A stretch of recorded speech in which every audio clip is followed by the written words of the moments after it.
సైదాబాద్ మాదన్నపేట పరిసరాలు సందడిగా మారింది.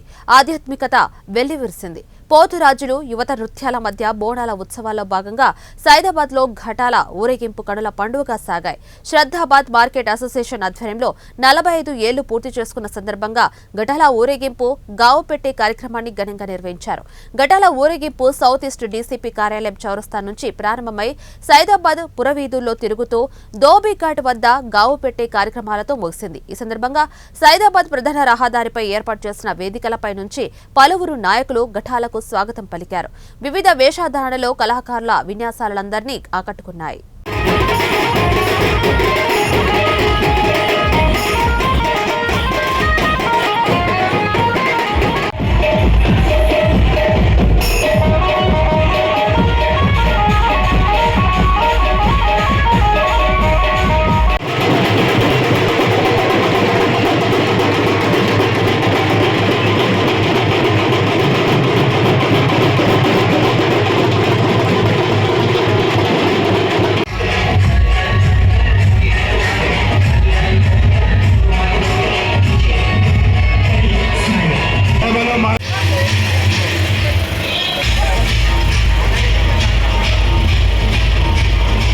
సైదాబాద్ బస్సీవాసులు ముఖ్యవాసులు గోపి గారు అలానే వెంకటరాజు గారు కంపార్ట్మెంట్ జగన్ పోతురాజు అలానే వారి సహకారి మిత్రుడు పోతురాజు శివశక్తులు వాళ్ళందరికీ సైదాబాద్ జనరల్ బస్సు ద్వారా స్వాగతం చూసుకోవాలి.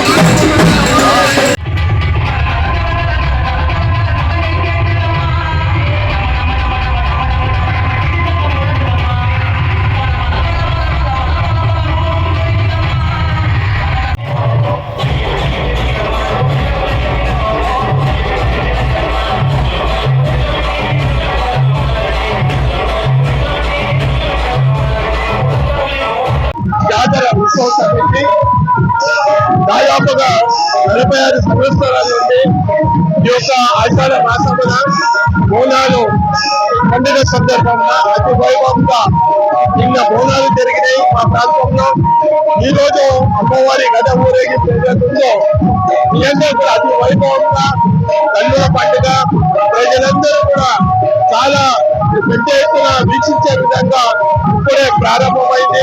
మన యొక్క సైదాబాద్ మెయిన్ రోడ్ ప్రాంతంలో ఉండేటువంటి ప్రసన్నాంజన సేవాలయం నుండి ఈ యొక్క ఘట ఊరేగింపు ప్రారంభమైంది. ఈ ఊరేగింపులో మన యొక్క పౌరాణికము సంబంధించినటువంటి ఎందుకంటే చరిత్ర తెలవాలి. ఇప్పుడు వచ్చేటటువంటి యువకులకు వచ్చేటటువంటి జనరేషన్ కు చరిత్ర తెలవాలనే ఉద్దేశంతో రాముడు, కృష్ణుడు, బలరాముడు, అదేవిధంగా వైష్ణవి మాత, మరి ఇవే కాకుండా దేశభక్తులైనటువంటి శివాజీ మహారాజ్, రాణా ప్రతాప్ సింగ్, గురు గోవింద్ సింగ్ ఈ విధమైనటువంటి వేషధారణతో అదేవిధంగా డప్పు వాద్యాలతోటి కోలాటాలతోటి పోతరాజు విన్యాసాలతోటి మరియు గడ్డ మా యొక్క వినయ్ కుమార్ ఏదైతుందో గడ్డము గత అనేక సంవత్సరాల నుండి గడ్డం ఎత్తుకుంటున్నారు. గతంలో వాళ్ళ నాన్నగారు గడ్డాన్ని ఎత్తుకునేటటువంటి వారు మరియు దాదాపు ఇప్పుడు ప్రారంభమైంది. ఇది సైదాబాద్ పురవిందులా తిరుగుతూ సైదాబాద్ మెయిన్ రోడ్ నుండి మన యొక్క భరత్ గార్డెన్ తిరిగి దోబీఘాట్ చౌరస్తా నిమజ్జనం అవుతుంది.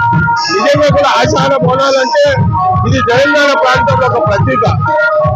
పంటలంతా సస్యశ్యామలుగా పంటలు పండాలని, వర్షాలు బాగా కురవాలని, అదేవిధంగా ప్రతి ఒక్కరికి కూడా పేదవానికి సైతం కడుపు నుండి అన్నం దొరకాలని. ఎందుకంటే అందు గురించే ఓణములో అన్నం వంటి అమ్మవారికి నైవేద్యం ఇస్తాం. దానికి కారణం ఏంటంటే పుష్కలంగా పంటలు పండి అందరికీ కూడా కడుపు నిండా అన్నము పెట్టి తల్లి అని చెప్పేసి ఆ దానితోటి ఏదైతుందో ఈ యొక్క బోనాల పండుగ జరుపుతా ఉన్నాము.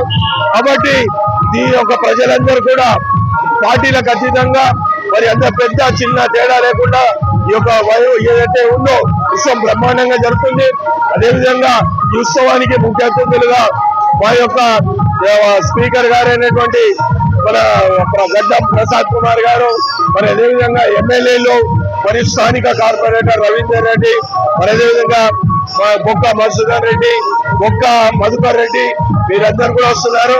మా కమిటీలో మేమంతా కూడా మరి మల్లేశ్, కడారి రామ్ కుమార్, పరమేశ్, పుష్పరాజ్, మరి అదేవిధంగా దినేష్, గోపి మరి చాలా మంది ఉన్నారు. అందరితో కలిసి గత 15-20 రోజుల నుండి ప్రజలందరూ భాగస్వామ్యంతో, ఎందుకంటే ప్రజల యొక్క భాగస్వామ్యం ఉంటేనే ఉత్సవము పండుగ కన్నుల పండుగ ఉంటది. కాబట్టి ప్రజలను భాగస్వామ్యం చేయాలనే ఉద్దేశంతో ఇది జరుపుతున్నాము.